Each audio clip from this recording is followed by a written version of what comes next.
Behind every successful endeavor in life is a relationship built on trust. Welcome to The Trust Doctor, restoring trust and enriching significant relationships.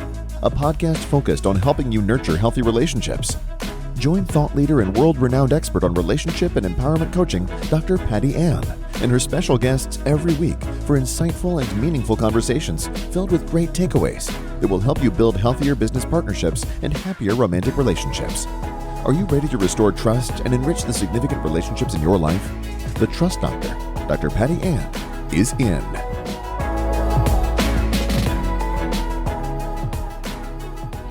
Welcome to today's podcast episode of The Trust Doctor, restoring trust and enriching significant relationships. And today we have an incredible A-list guest for you, where she is going to be sharing her wisdom and all of her strategies for success. But before we go any further, make sure you like, comment, share, and subscribe to this podcast. So today's guest is Ella May. She is the CEO of One Degree and the host of the One Degree Show podcast, which I know you will want to check out, along with the over 400,000 downloads that her podcast has received. Ella is an incredible entrepreneur who scales businesses by vetting them and connecting them with vendors that have solutions for people's needs. But rather than me tell you about Ella, let me introduce you to Ella May, and you can hear her wisdom directly from the source. Thank you so much, Ella, for being a guest on today's podcast. Thank you for having me. I'm so excited to be here. Oh my gosh, this is so great. So I actually had been interviewed by Ella for her podcast, and I said, Ella, would you please be a guest on my podcast? And really, since then, we've developed a little bit of a friendship, including making mistakes that only friends can make and get away with it. So Ella, tell our listeners about all your brilliance and start wherever you would like. Oh boy. Yeah. So do you mean sort of like, give me a little context? I know where to go with this. Otherwise, talk about how you created your business. Why don't you start with where you are now, and then tell them how you got here. Let's reverse engineer. Let's do it. Okay. So basically right now I'm the CEO of One Degree, which is a company where we work with businesses who are scaling by connecting them with vetted vendors of solutions. So that's how I wanted to say it during the intro. You said it much better than me. Thank you. So what I'll do is I'll generally meet with the CEO, the founder, and we'll say, okay, cool, you're growing. Where's the problem? So we take a hot minute to make sure we get to the real problem, not just the symptoms of the problem. Mm-hmm. I think last time we chatted, I was telling you a lot of the time people think it's like, oh my God, my ads aren't scaling. And we look into it, and the real problem is team and culture and a turnover problem, right? Make sure we get to the root of what's going on. Once we figure out what's going on, then I make intros to vetted people who can do what they say they can do, that are within budget, who can come in and implement solutions. So obviously, to be able to have a business model like this, I had to have a very extensive network. And had to have experience with a lot of people to make sure that I'm making good recommendations and keeping my reputation intact. So I'm going to date myself and let everybody know that Ella has a golden Rolodex. I honestly, that's one thing that I've done very, very well in entrepreneurship is there was, a little bit of luck, a little bit of opportunity, a little bit of just taking charge of it. But I had the chance to really build an incredible network. And actually, the very first person that really started to catapult that for me was our mutual friend, Joe Polish, who I just have nothing but love for. Joe is incredible. So I started Joe Polish, for the listeners, although if you're listening to this podcast, you've heard this a million times before. Joe Polish is the founder of Genius Network.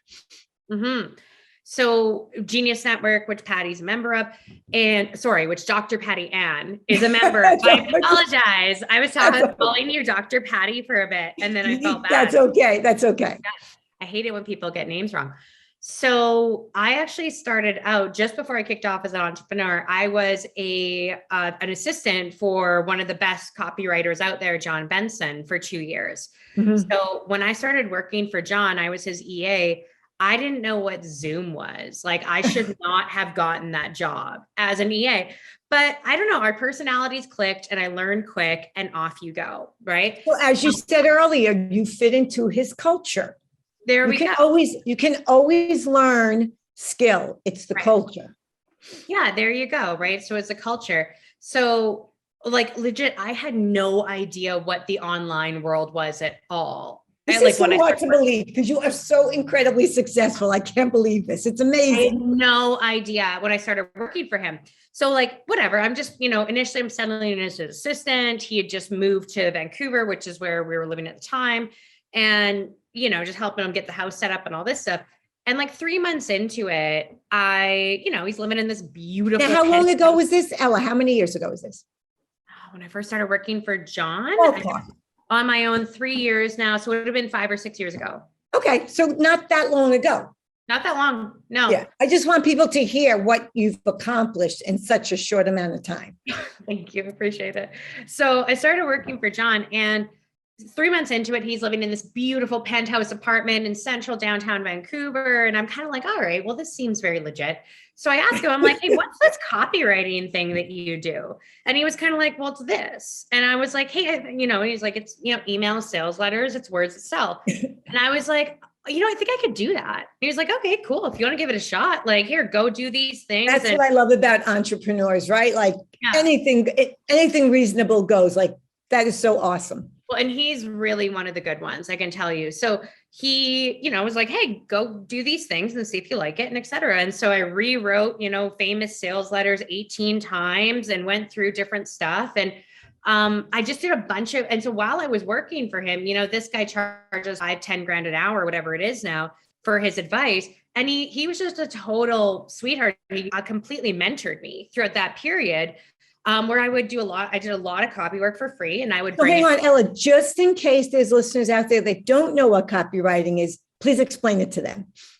Okay. So there's a bunch of different kinds of copywriting, but the easiest way is if you've ever put your email in somewhere when you bought something or when you're on Victoria's Secret or whatever, and you got an email in your inbox that said, thanks so much. Here's our sale. The words on that email are copywriting. Sales pages are copywriting. So it's copy, W-R-I, et cetera, not R-I-G. Got it. So writing. Yeah. Okay. So, just in case, I'm pretty sure most people know, but you never know. Oh, totally. Well, yeah, I didn't know when I started. So John really mentored me in copy. And I really just learned the online world through osmosis, through traveling with him and working with him and et cetera. Oh, you traveled with him. You just didn't work remote for him. Yeah, no, he did. He was fairly in demand for speeches and whatnot. Probably the best training. So we would go and, to California or to wherever when he was speaking at different events and all of this. Probably the best training you'll ever get for entrepreneurship, if you're going to really do it, is work for a successful entrepreneur and see how it goes. Because it's the weirdest job you'll ever have. Like, how they do what they do. Yeah, there's no structure. You've got to adapt to them. You've got to know what's coming next. Like, your job is to read minds and be incredible. But when you're with the right person, it's great. So after I left working for John, I was just a copywriter, right? I kicked off on my own. Is that why you left John? Because you wanted to give it a shot? Dude, yeah, it was really one of those things where I remember one time John sitting me down because we really clicked well and I enjoyed working with him and he enjoyed having me and et cetera. And I remember one time he sat me down and he was like, with what we're building and all of this is really cool. Like, you can essentially be he used the reference Eunice, which is Joe Polish's longtime assistant who has a way more bigger role than an assistant. She runs a company. She's incredible. She's incredible. I don't know if she runs a company, but she's paid very well. She does insanely good work. Right. So John sat me down and said, hey, she's a sweetheart to boot. And she's amazing. Yes. So John sat me down at one time and he was like, hey, you could really, like, with what we're building here and how we're doing this, I could really see you stepping into a role similar to Eunice. And, it's going to be great compensation and you'll be doing all this stuff. And I broke down crying, just started sobbing. And he was like, oh my God, what's wrong? And I was like, honestly, I was like, thank you. Like, I appreciate it. But if I don't give my own business a shot, I'm going to hate myself. That wasn't when I left. I left that was a year in. Right. But I remember him kind of making these future plans. And I was like, there was just something inside me where I was like, no, that's not it. Is that because you saw enough of the behind the scenes as to what he and other entrepreneurs did that you knew it wasn't really magic? There were just real strategic steps and there was a how-to in a way? Can I swear on this podcast? Sure. Fuck no. I mean, sure, there were some, you know what, God, my first 2 years of entrepreneurship is terrifying and broke. And oh my God. Terrifying and broke. I think that's a very common sentiment. Scared and, and there wasn't a lot of money. That's basically it. But, it makes it even scarier. Oh God. But no, I honestly, if I learned one thing, I can tell you, I basically lived with John. We have a very professional relationship, but we worked out of his penthouse. We traveled together, et cetera. Like I spent a lot of 2 years with him and I heard most phone calls. I heard everything. Right. And I can tell you, if there's one thing I really learned from John, aside from obviously copy, it was do right by people. 85% of phone calls that came in were, John, thank you so much for helping me with this one thing. John, thank you so much for, 10 years ago when you had my back there. And is that like going above and beyond too? Above and beyond, like what? What do you mean? What you're hired for, what you're contracted for. I think it's I think he really knew, and maybe this is where it instilled a little bit. He really knew the power of relationships. Yeah. Okay. So maybe it was conscious. Maybe it was something that he just, he just liked people and wanted to do right by them. Yeah. But it was really cool to see, and it was real. Like I was there, the calls just came in. This wasn't, it was really cool. And I got really lucky to work for not just an incredible person, but an incredible entrepreneur with an incredible skill set. Yeah. Right. Well, the reason why I said that about going above and beyond is because many times with entrepreneurs that I know, like Joe Polish, like Cameron Herold, right? Besides the fact that they're brilliant at what they do, and they are brilliant at what they do, they also give so much more than they have to. Like that's what I call going above and beyond. Mm-hmm. And that really comes back to, and it just sounds to me like when John was getting those calls, it wasn't just thank you for delivering what you said you would, but you went above and beyond. So there's that relationship aspect of trust and genuinely caring. I'm not just going to cash your check. And I guess the reason why I feel like John must have operated that way is because I know that's how you are. And he was such a strong influence on who you became as a professional entrepreneur, it had to come from him, because I know how I am is based upon, besides our parents and how we're raised, but professionally so much, who influenced me as an entrepreneur. Yeah, totally. No, he's, can't recommend him enough. He doesn't do any type of client work. He hasn't for ages. He writes copy for his own stuff and just kills it. Mm-hmm. So after I kicked off from working with him, I was a copywriter. So I was freelance. I did sales pages, email sequences. I had great clients. Life was good. And 3 months into it, I think I'm really a marketer at heart. So I started looking at social media because I'm a millennial and we're on social a lot. And I started looking at social media, specifically sort of the ROI on influencer marketing. And I was like, oh, wow, this isn't going anywhere. This is this is interesting. So I just started paying attention to it. And I started to play with my own Instagram, grow my following, started working, got some really lucrative brand deals, kind of figured out how to court brands so I could get the ones that I wanted. And with my background in copy and knowing how to sell shit with words, right? It was a really good combo.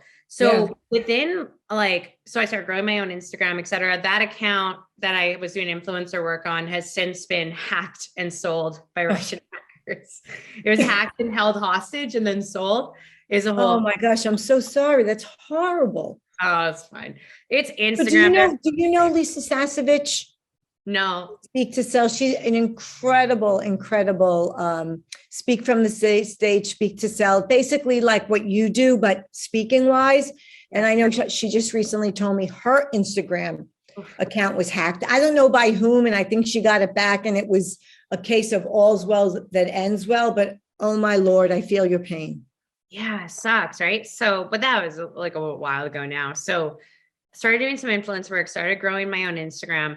And then within 2 months of doing that, it was everybody came to me for social. Like that's what everybody came to me for. So I was like, all right, cool. I guess I'm going to do some social stuff. Right. So I worked with people, helping them grow their followings, get their message out there. And I realized pretty quickly, I really didn't want to work with people who just wanted to be popular. Like I didn't want to work with people that were just looking for numbers because they're. So let me ask you a question about that. Because I've been hearing about a lot of that lately. Maybe it's the people I'm speaking to. They're like, what is the point of being an influencer? Like, why are you influencing anything if you're 12 years old? Like, I'm just being extreme. I mean, why not? There you go.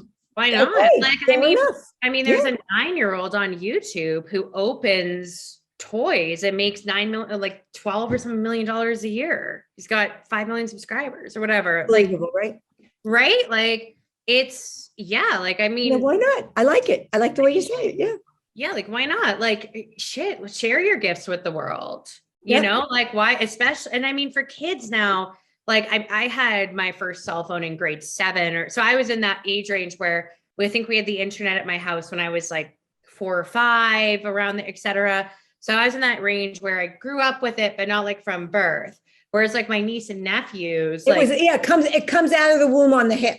Dude, they know technology, like it is ingrained, like they can just figure this stuff out. So, I mean, look, anybody who has actually done the work and people say things like, is having an audience a real accomplishment? Hell yes, it's an accomplishment. Of course. You do it, right? Like, it's hard and it's scary to put yourself and out it's strategic. There. Yeah, right? Absolutely. Right. And you've got to deal with the, rejection and rolling with the punches. So I think. And the haters, all the haters that come online that tell you don't know what they're doing or whatever. Yeah. And one thing I find interesting, I've always found this interesting, you'll never, ever be judged by somebody doing more than you. You will never, ever. They might, for example, if you're really screwing up or offending them or something, they might pity you. They'll never talk shit about you. People who are talking shit about you are doing because they know, they get it. They're like, oh man, they're having a hard time, but I remember the start of my business too. Yep. Like they get it, right? You'll never get shit from people who are doing more than you. So the people you are getting shit from, don't worry about it. Who cares? Yeah. Right. They're sitting home doing nothing, evaluating what you're doing. Yeah, totally. So I started working with people, helping them develop followings, helping them get influence. I realized really quickly I didn't want to work with people who just wanted to be popular. So I refined my offer and I started working with people that had been very successful, either pre-social media or without social media, and helping them get, because of my background in marketing, helping them get all their copy, their content, their funnels, throw it into social in a way that monetized the platform first and foremost, and created a real connection with their audience. So that was really a tipping point, because I think I kind of did this by accident. Like, I think this was somewhat of a Freudian slip, if those exist, because it put me in a position where I was going into much bigger companies than I had ever built, primarily $2-3+ million companies.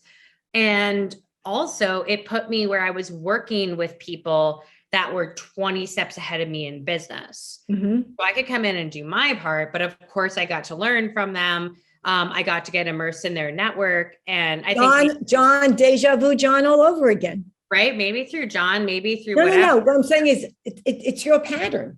Yeah. That's what happened to you with John. That's what's happening with you now. So it's not an accident. You are sending out that energy to the universe, or it's your mindset. And I think part of it is you're just so open to learn. Yeah. Thanks. Right? Yeah. No, yeah. So that was what really opened up my network and everything. And yeah. And then it was 6 months ago, we launched One Degree because I realized like I really like doing a lot of the high level strategy. I've been involved in enough at this point that I've got a pretty good eye for it. I'm pretty good at solving problems, diagnosing problems. That's usually one of the bigger things. And yeah, Well, and you I can't solve the problem till you know what problem you're solving for. that, right? Like so much of the time we think like it's about finding the right answer, but I think it's way more about asking the right question. 1,000%. Yeah. Mhm. Yeah. So here we are. Well, so who are some of your clients? Like when you said earlier, you knew you didn't want to work with just influencers, right? And you were very successful with that. And it's not always easy to walk away from clients that you're successful with. What was it? What was the more that you wanted from your clients or for your clients, or that your clients wanted? I mean, I think it was honestly more than I wanted for me. I think I was lacking, like when I was working with people, with just sort of whoever came my way, which is what you do in the beginning, by the way. You take whoever you with- can get. Yeah, no matter what. You figure out what clients you work best with, and that's all part of it, right? So I think when I was working with whoever came my way, I really was lacking like the intellectual stimulation of somebody who was business minded and knew how to monetize and had different stuff going on. One thing I've learned lately, I've really had this personal challenge lately with really gearing myself, like almost like learning how to study, learning how to focus. I realized I didn't have great like focus power when I wasn't talking to someone, like just working, right? And it makes sense because I never really studied in school. Like I never learned how to focus, right? I wasn't great at school. I didn't study much. I kind of made it sort of through university. And so I was like, shit, I've got to teach myself how to focus. And so I did. And so one thing that I've realized is my brain loves to focus. I love having 2 to 3 45-minute, just real in-depth work sessions, whether it's for me or for a client in the morning, generally before I go work out. And I can just really dig into something and let my brain go on it. So I think that I forget what you, so I think, sorry. So I think there was an intellectual, I was like, why was I telling you this? I think there was an intellectual stimulation, particularly that was missing for me. Okay. When I wasn't working with really business-minded people. Yeah, I get it. I get it. But there can be, is there a downside to that? I would imagine there's a downside too when people are so business focused. Oh, fucking totally. Yes. Such Like, as? oh man. I mean, you really need to know if you want to have, even if you want, if you want to have your own company, work with entrepreneurs, you really need to learn how to navigate around entrepreneurs. Mhm. There's different types, but you see a lot of similar traits and lots of ideas very quickly change, money's up and down. Sometimes there's just different amounts of zeros on the end of it. Things are shifting, totally. Always. Yeah. You really can't let yourself you need to be very, I've had to learn to be really, really solid in my energy and hold my energy steady and relaxed, and not, if a client's, something's going on with the client, they're having a personal problem, there's a business problem, whatever, I need to be there steady and not take on their energy and help be the guiding light to get through it. And you have to stay grounded when the entrepreneurs are going bing, bing, bing, ricochet rabbit. Yeah, and I mean, I can tell you, my assistant, I'm the same way with her. Like I text her and I'm like, hey, I'm so sorry. Can you do this the next day? Like, fuck, I forgot. Guilty is charged. Yeah, right. And I tell her, I'm like, hey, look, you can always tell me, you can say no, you can tell me, but I swear she's like the entrepreneur whisperer. Like she's so good with me. And I know she's managing me and I still like it. Like she's so good. Right. Great. I got so lucky with that hire, but said it again. You used it again. Well, It's who you are that brings these people to you. You can't be that lucky all the time. You just can't. oh, I appreciate you. But yeah, so of course, it's like, look, I think TV has kind of screwed us up in the sense that it's and media in general, in the sense that it's kind of ingrained us with this idea that there's this happy ending that just exists. And it's like, that's not real life. Real life. And then there's life. There's TV, and then there's life. Real life is pick your hard. Having a really happy relationship is hard. Having a relationship where you're fighting all the time is hard. Pick your hard. Being broke is hard. Managing money is hard. Pick your hard.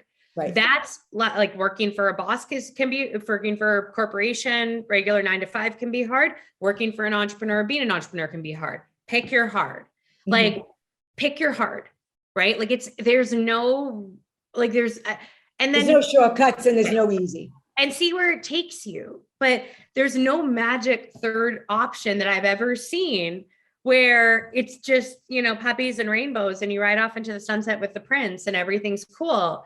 Like, it's like the point of life is like, dig into it, see what you hate, see what you like, see how you can gravitate towards what you like see like all of it. And I think when we're resisting any type, especially right now, my God, with cancel culture and all this bullshit, it's like when we're resisting any type of conflict that's presented, any type of opinions that vary, any type saying, oh no, well, that's offensive to me. Well, like fucking have a conversation. Like, what's the problem? Right? Like lean in, like one thing with entrepreneurs and a lot of the good ones that I've met, and I've started to do this more, is really lean into friction.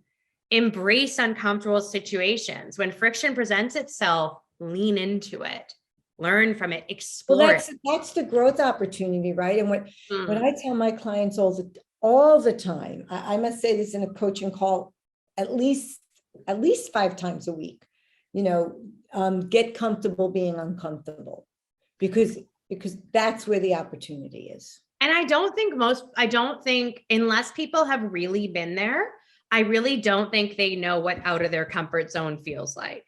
Well, if you're not out of your comfort zone, then you are, I'm going to say it, you're playing safe and you're playing small. Because staying in your comfort zone just means, you love the applause of the crowd, and I'm doing the same thing today I did yesterday, and tomorrow I'm going to do the same thing I did today. And there's no growth and there's no enlightenment. That's my view, unless you feel differently. I agree. But here's the thing that's like, especially, you have a very entrepreneurial audience, especially as entrepreneurs, is your brain hates change. Oh, sure. Right? So it doesn't know good or bad habits. It just knows habits, and it knows habits are there to keep us alive. So that's why it's keeping you doing what you've been doing. When you're actually out of your comfort zone, it feels like death.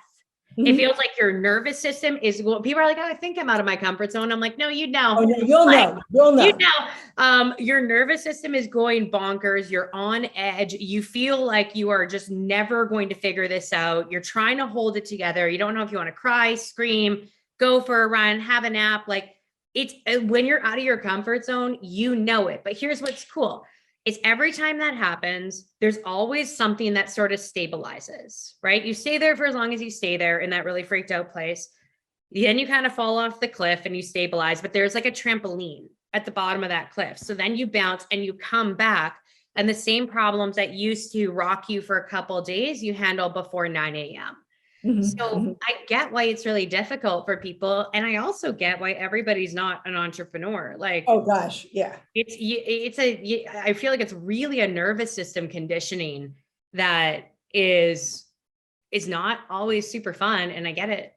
It's so interesting what you're saying. Let me just go back to part of what you said. So in terms of being uncomfortable, like I always tell people, go feel where the discomfort is, right? For me, like, we were talking before we came on the air, and I'm in the middle of creating another course. Now, I've only done one other course before. I've written 2 books. I've done a lot of writing, but this is only the second digital course I'm creating, right? And I firmly believe you have to do something once to know how to do it. So, all right, hopefully this time I'll know how to do it. But I will tell you, Ella, even when I think about it, as I'm saying it to you now, oh my God, my stomach is in a knot because I'm like, oh, I Like, have to do this. I have to put the material together. It is not a comfortable place because it's a new thing I'm developing. What? You're looking. oh my God. Go ahead. Okay. So I like legit, it's so funny that we're talking about this right now because I'll be real. I've been in a comfortable place for probably the last 6-7 weeks. Like things have been, I mean, they've been good. But I felt it where I'm like, ooh, interesting. I'm settling into this. I'm settling into this. And again, 6-7 weeks doesn't seem like a long time, but it feels good. It's feeling good. I'm cruising. Yeah, my company's growing right now. And I'm definitely very used to that evolution. And I know that with the, I need to grow ahead of the company for anything to happen.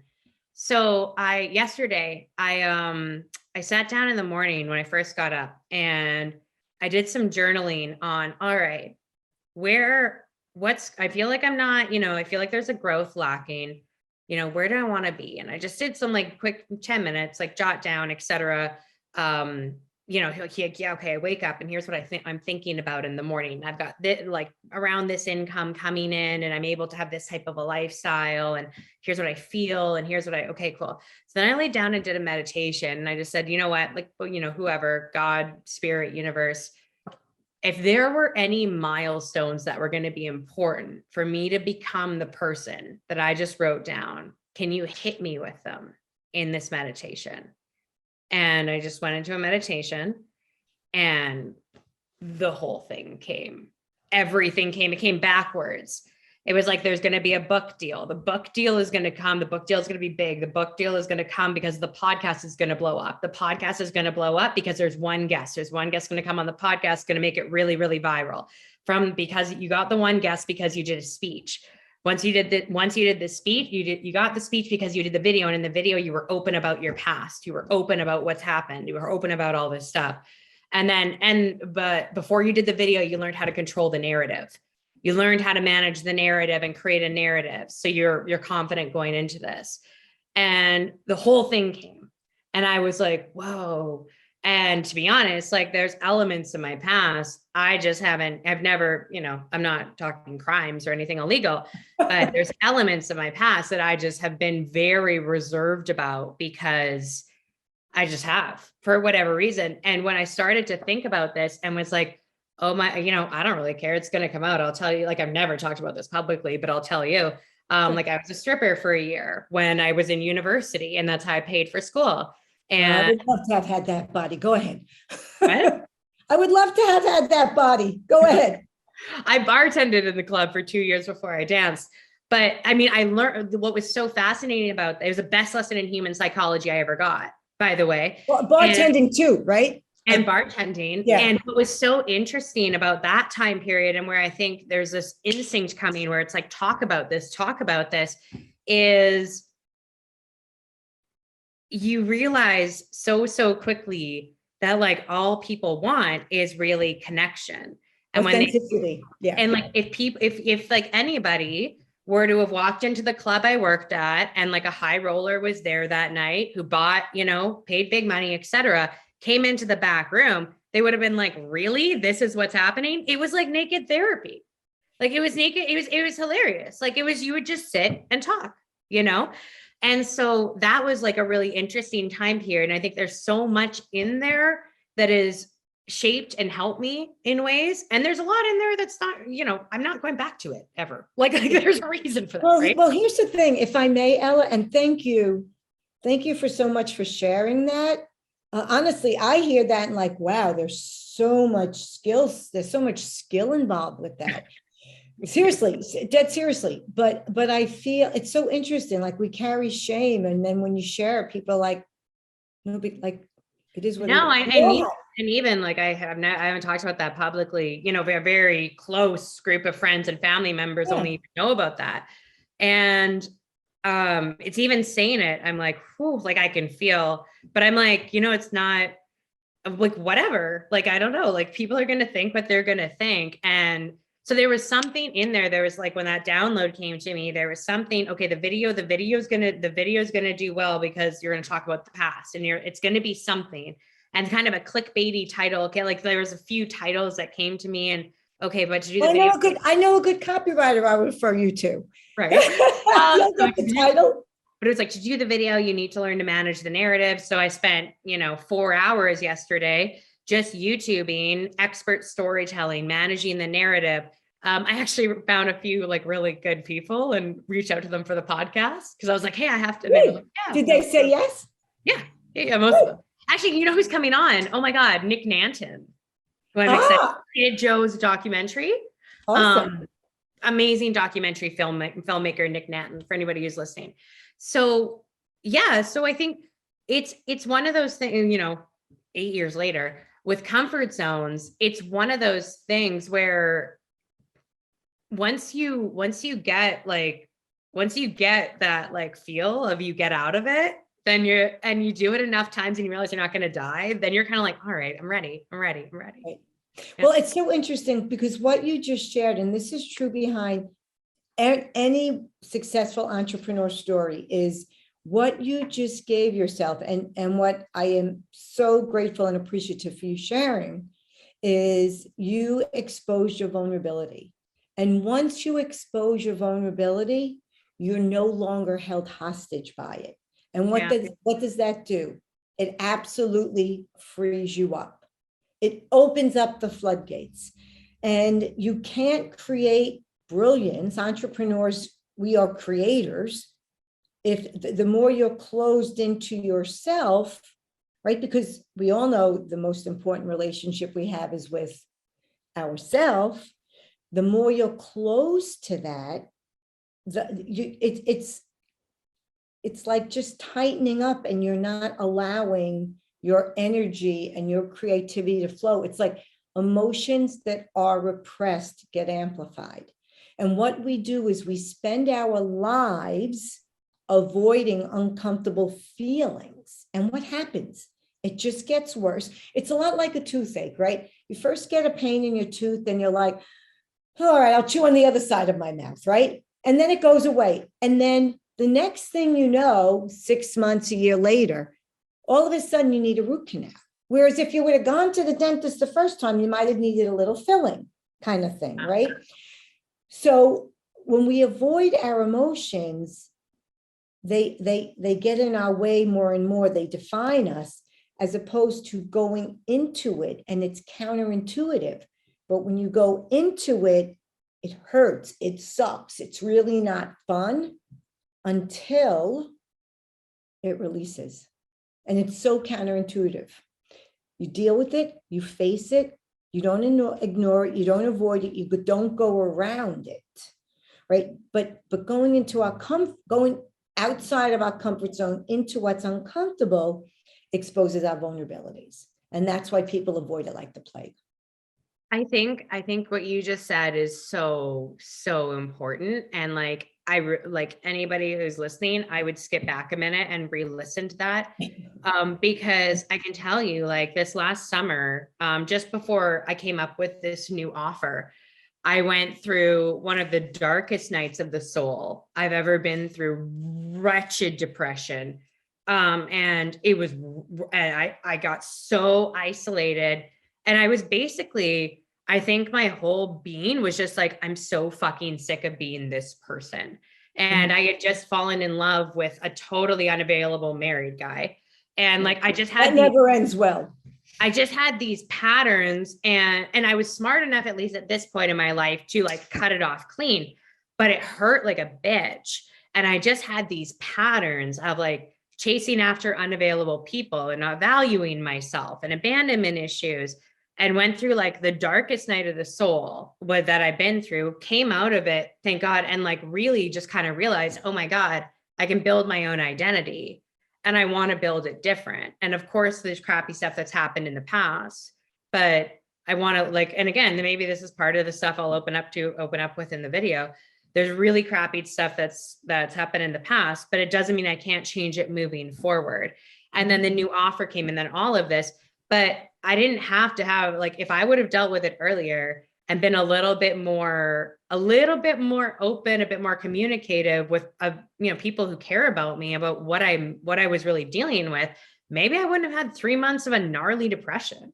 Like maybe I wouldn't have even engaged in that relationship in the first place or wanted that validation. Maybe I wouldn't have, et cetera, et cetera. So what you just said before is so insanely valuable. And I would really like, it's one of the best things you can ever do for yourself is, and look at, a lot of the time I don't think we know our subconscious beliefs or like what makes us run, because it's like our ingrained belief systems. The only way you know is I think for me anyways, look around you. What's in your bank account? What are your relationships like?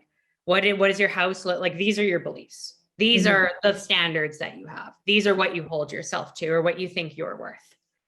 And that can be a pill sometimes. Well, I think, to go back to your Freudian slip, Freud said, and a lot of what he said is sort of kind of off the rocker now, but Freud said all behavior is unconsciously motivated. And the two things that Freud said that are still true today is the unconscious, because before Freud, we didn't even know about the unconscious, right? And dreams are the royal road to the unconscious, right? So if all behavior has unconscious motivation, that's something to take a look at. But what you said before, I think is important. I also want to comment on our past informs us. It doesn't define us. You can write your own script. And there's a great book by Benjamin Hardy, Dr. Benjamin Hardy, Personality is Impermanent, right? If you read that book and you do the work, it absolutely tells you that you can change and that you can evolve. And it's interesting because I feel like we get a mixed message from society. Oh, that's not how she felt yesterday. So you don't know we're not allowed to change. We're not allowed to evolve. If not, we'd still be going to work, riding a horse kind of thing. Yeah, it's interesting. But if you're relatively newer on the journey than I am, but you are surrounded, but we're always learning. Nobody ever has all the answers. But you are surrounded by such brilliant, open, and I will say, look, the entrepreneurial world has its crazies as much as anything else. But for the most part, you will find the people that are genuinely open and happy for you. The Genius Network crowd with Joe Polish, I truly, this is not my first rodeo, Ella. I have truly been around the block a few times, and I am amazed at how open and genuine and generous and accepting people are, because we all have our own craziness and we are who we are. And, show me someone that doesn't have a fault or something they're a little embarrassed about, and I'll show you someone that's got a lot of issues, to say it nicely. Yeah, we're all nuts. It's just like, the kind of crazy that you can manage in your life, right? Like we're all little nuts. And it's great when you can accept that, when you can be like, yeah, there's a part of me where like, yeah, I can be like, for me, like I have abandonment issues I'm working through. I can be a psycho when I'm dealing with somebody avoidant, like a psycho, like it's more crazy, not crazy. I've never damaged property. I've never put a post on social media. You might just get crazy. You feel like you have to qualify that. Like I knew you meant that, right? Might get some long texts and shit, but it's also like, Ella, stop dating unavailable people. Stop going after dating, enjoying being pursued by unavailable people. It's fucking bullshit. Like what the fuck? Yeah. Like this is the best you think you deserve. Like it's one of those things I think that we're always working through. With me in particular, it happens to be in the relationship area of life. That's why it's brought up. But for people, there's, the money area, the family area, that like whatever it is. And oh my God, I feel like I haven't figured it out yet, but I feel like it's really worth figuring out. Like it's worth getting uncomfortable to figure out. You know what? We're all figuring it out. And once we think we have it figured out, watch out. Well, yeah, it's worth putting the work in, I guess. Like it's never figured out, but it's worth putting the work in to improve it. It's worth challenging yourself to see, hey, maybe one day could change. The smartest people I know will tell you that they are constantly unlearning to learn. Yeah.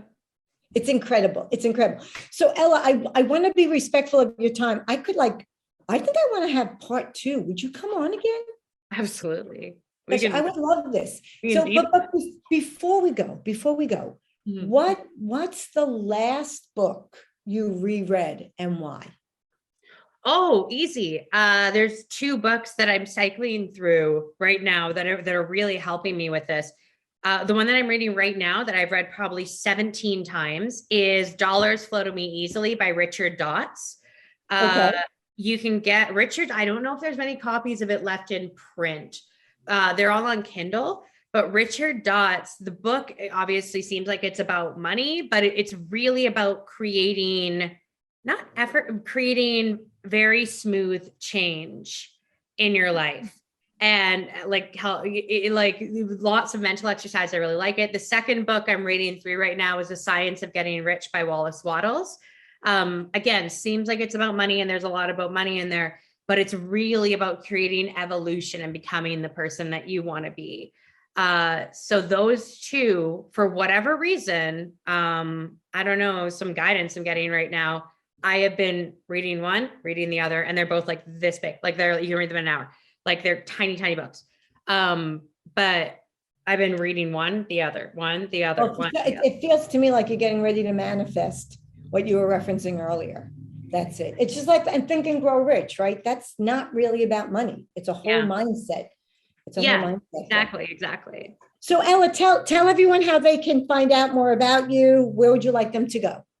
Yeah, find me on Instagram, ella.j.may. That's probably the platform that's best to like message me if you want to get in touch. All the links will be below. I hang out on Clubhouse a fair amount too. So if you want to chat with me on there, come up on stage. That's probably the best one, but I'm on all the platforms. Ella J. May. Okay. All right. Well, thank you so much. This was really incredible. I can't wait to do part 2. I wish I had like 2 more hours. Ella, no joke. No, you're good. Thank you for having me. Thank you. And that concludes today's podcast episode of The Trust Doctor, Restoring Trust and Enriching Significant Relationships. And as promised, Ella took us for a ride. So make sure you like, comment, share, and subscribe to this podcast. Until next time, be well. Once again, we've concluded another great episode of The Trust Doctor with Dr. Patty Ann. Tune in next week for more insights and advice on how you can create, nurture, and sustain healthy relationships. To find out more about the podcast, visit drpattyann.com/podcast. Don't forget to subscribe, rate, review, and share. Until next time.